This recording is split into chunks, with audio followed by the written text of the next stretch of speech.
Hey guys, today we're talking about cam issues with the 3.6 Pentastar motor. So I'm going to just kind of go through my experience with this and then give you a couple tips to try and avoid it if you can. So this is my 2021 Gladiator. The intake cam went bad about 95,000 miles. So here's that intake cam on the passenger side. It's always the passenger side that goes bad for some reason. Here's one lobe that's bad. And then another one back there. Completely chewed up. And here's the rockers for those two lobes too.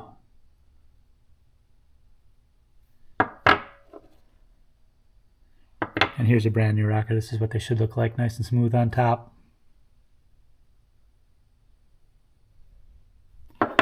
Compared to this. In any case, mine wasn't making noise. Motor sounded fine. No check engine lights. I was getting a rough idle, and then I started, when I changed oil, I pulled the oil filter apart. I don't know if this will show, but it's just full of metal in here. All kinds of sparkles. And that's how I knew I had an issue. If you guys had to do this job already, let me know in the comments how many miles you made it before yours failed. So, in my case, 95,000 miles, like I said.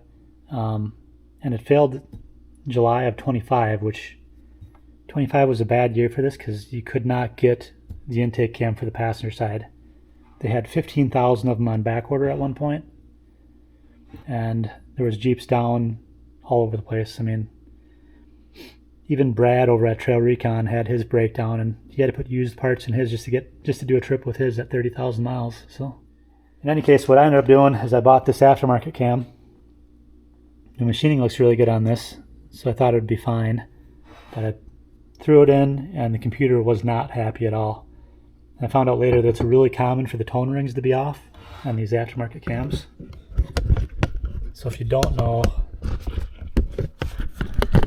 all the tone ring does is tells, let me get you set up here.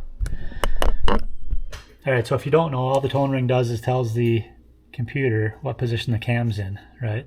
That way it knows cam position, it knows timing issues, and all that fun stuff. The tone ring, or reluctor ring, whatever you call it, just has some magnetic lines on it. And that's what tells the computer what position this cam's in. Here I can kind of show you. This is a sheet of magnetic field viewing film. So you can see all the magnetic lines on here as I turn this thing.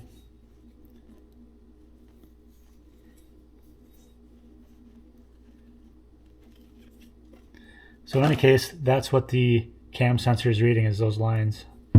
I didn't know this at the time, but it's really common for these aftermarket cams to have this tone wheel in the wrong position. In my case, it was only 14 degrees off, but it was enough to where it was definitely making the computer really unhappy, and the thing just didn't have any power. So I ended up having to pull that out and order the right Mopar cam and just wait for it to show up. So I just drove my old 80 series Land Cruiser because, of course, a 30-year-old Land Cruiser is going to run better than a 4-year-old Jeep. But I shouldn't say that. I really like the truck. I'm just really frustrated with this whole cam issue on this thing this year. So a couple other things. If you are doing this job yourself, it's not a bad job. A couple things you want to do is make sure you've got a full set of impact torque spits to get the cams loose. I can't remember what size that was. It's probably a 230 or something. But anyways, those things are tight, and I didn't have this set to begin with. I had these little guys up on top, not the impact set, just the regular ones, and I was breaking these. So I had to order a torque set, or an impact set rather. And then also order the kit. So the kit comes with the cam, the rockers, and I can't remember, it might come with the lifters too. But because the kit is much cheaper, usually it's discounted, and it's a lot cheaper than just buying than piecing these things together and getting your own rockers and cam and stuff. So I'll put a link on the screen if I can find where I bought it from. And don't go aftermarket, because these aftermarket cams are troublesome. So some guys can get these tone rings put in the right spot and get them to work, but why bother? Just get the OEM cam if you can, if they're available. All right, and finally, how do you avoid this altogether? So there's a couple theories. One is don't use your start-stop, because every time the motor shuts off, the oil drains out, and you're basically doing a dry start. And then the other issue is use some thicker oil, so heavier oil. So if you have warranty, just check with your dealer to make sure that's not going to void your warranty. A lot of guys run 520, 530 instead of 020. I'm running 530 now. I've got about 10,000 miles since I did the work, and it seems to be fine. But anyway, I hope that helps. Give it a thumbs up if you found anything helpful here. Leave a comment down below, and thanks for watching.